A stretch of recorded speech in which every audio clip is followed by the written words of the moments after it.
What's going on, guys? Welcome back to the channel. This is not a typical video that you will probably ever see from me ever again. And this is really for the people that I've grown to establish relationships with, that I come to see in the comment sections of all of these videos. I want to share a big part of me with you guys. I was blessed by the almighty YouTube algorithm to see this video from Trade Trades, why I'm holding AMC, my story, from April 24th, 2021.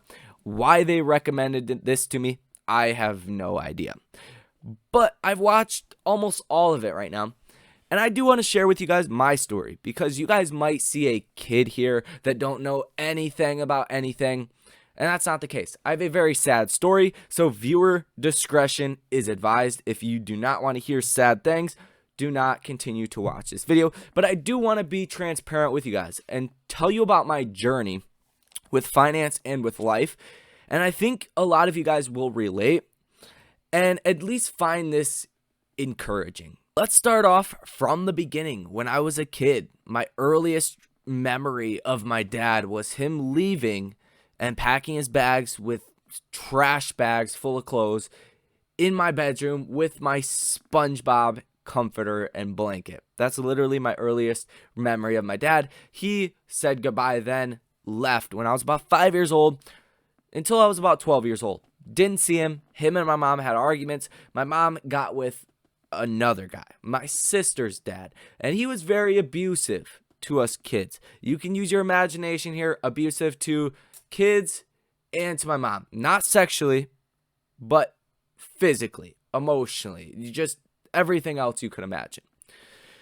Now, once we got to about 11, 12 years old, we moved back with my dad. He had HIV, a lot of other illnesses, nothing severe like deadly, but he had HIV. He was a drug addict, right? He would do a lot of drugs, all drugs. I'll just say that. I don't want to, make YouTube mad here, but he would do all drugs. So he had HIV, so he couldn't really work. So he got set up with, he's supposed to get Social Security, and the apartment, which was not in a great area whatsoever, was a 1-bedroom apartment. They set him up so, hey, once he did get approved for Social Security, it would basically pay the back rent and he would be good to go. Now, this is in Flint, Michigan. So we'll talk about this a little bit more, just so you guys know a little bit of context behind what I'm going to say. 1-bedroom apartment, not a great area in Flint, Michigan. Well, he never got Social Security, so we never had any money, never had any income, had to do some bad things to survive. And I think that could relate to a lot of people. Had to do some things that I'm not proud of. And that really changes a young kid. Well, fast forward about another year and a half, lived with him for about a year and a half, and December 20th, 2015, he passed away. He had Burkitt's lymphoma, it's a cancer. I think 30 days after he found out he had it, he was gone. He didn't even know he ever had it. They found him passed out, and he never fully regained consciousness. So he passed away December 20th, 2015.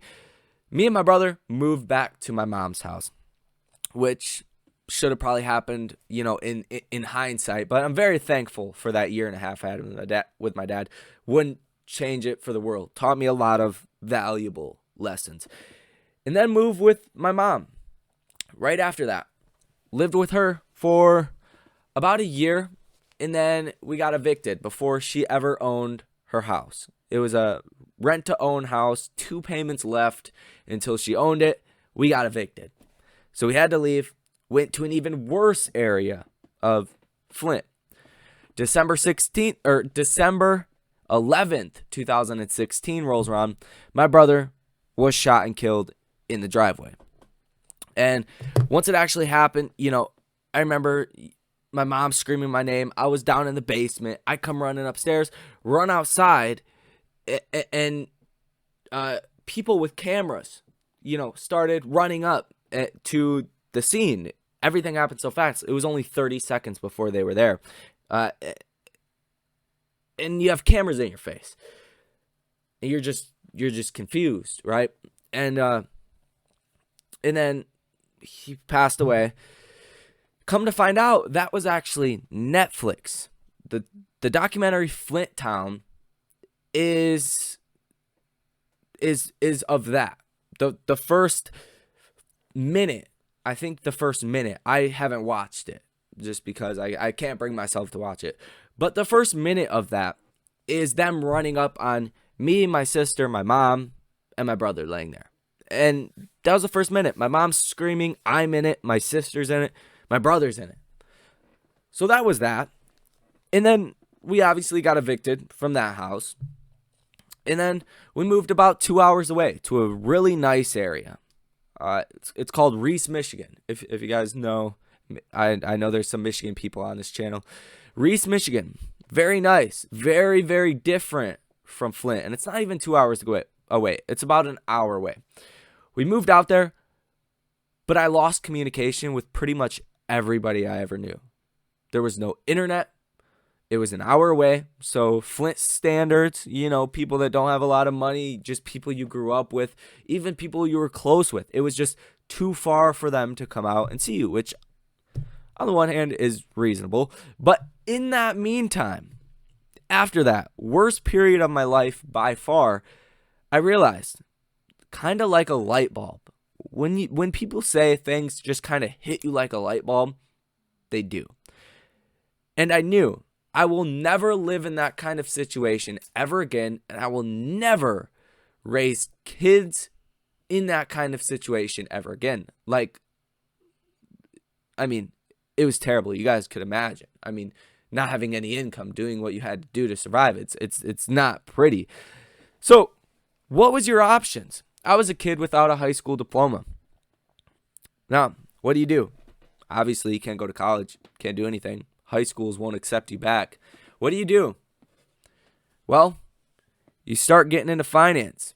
You start thinking, how do I make a lot of money so I can be financially free and do what I want to do and live in a nice area? That's all it was really about for me, is living in a nice area, believe it or not. Got into stocks around, middle of 2017-ish. I was just turning 18. I'm almost 23 now. Started getting into stocks. Found my first passion, my first real passion. And that was the stock market. That was finance. That was my journey into learning everything I could. Technicals, fundamentals, how to value a company, how to swing trade, day trade, spread, everything under the moon revolving around stocks and finances. And then I got into real estate. I bought my first house when I was 19 in Flint, Michigan. Stupidest decision looking back. But I moved from Reese back to Flint and bought a house out there for $53,250 after the initial deposit I put down on the house. And then lived in that for about a year, saved up, worked at a restaurant, and I saved enough money. It was about $5,000, $6,000, $7,000. Michigan does not pay a lot, just so you know. $5,000, $6,000, $7,000. Bought another house. And started renting that other one out. Because I learned that you can buy a house every year with 3 to 5% down. Get the keys, move in, live in it for 1 year, and then move again for 3 to 5% down and rent your old house out. And keep doing that over and over and over again. So effectively, in a 20-year time frame, you could own 20 houses. And you could have 19 rentals and live in one. So that's what I did. Moved into another house. Now, moved out of that house into another house. So I rented that house out. So now I currently have 2 rentals and live in the house that I live in now. 23 years old. And really the ending point to this video, and what I really want to get across to you guys, is that no matter where you come from, no matter what age you are, you can change your financial future starting today. And if you are watching this video, you already have. You're invested in AMC. And that's where I want to briefly talk about my journey into AMC, because I was an investor long before AMC, long before the crash of 2020 when everybody was freaking out when the markets dropped 7%. It was kind of exciting. There was a lot of volatility, there was a lot of money to be made, and I did profit a lot. But once I stumbled across the ape movement, right before January, I don't remember the exact day, I wish I do, somewhere before January, I realized, hey, there's a lot of shady shit going on. There is a lot of potential here to see a lot of gains. And that's exactly what happened. I rode the wave through January, didn't sell the whole time, was up over 2,000%. On the calls, I was up over 5,000%. I obviously sold those. Never once sold a single share of AMC. The whole time, conviction kept rising all the way. And then obviously June is history. The stock went crazy again. But that was not all the upside that we were going to see. I did have less options that time, but still made a substantial amount of money. Cannot complain whatsoever. But I didn't sell any shares. I have continued to buy more AMC shares since June that I bought before June. The dollar amount has been more because obviously the share price has went up. But still, I have acquired more shares of AMC.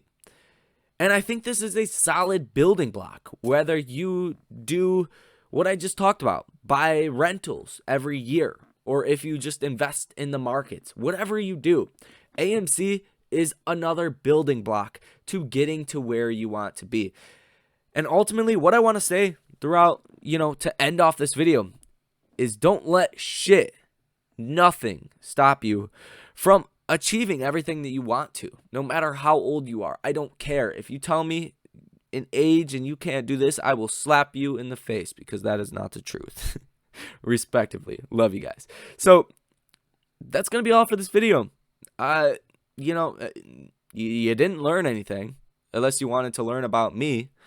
If you like it, hit the like button for me. Consider subscribing to the channel. Let me know in the comment section your financial journey. I will respond to every single comment. I think this should be talked about a lot more. And we should know each other in the community. Because after all, I hope you guys are here after the MOAS. I hope this is the building block to future successful endeavors in your personal lives. So that's going to be all. Love and appreciate you guys. Thank you for listening. See you in the next one.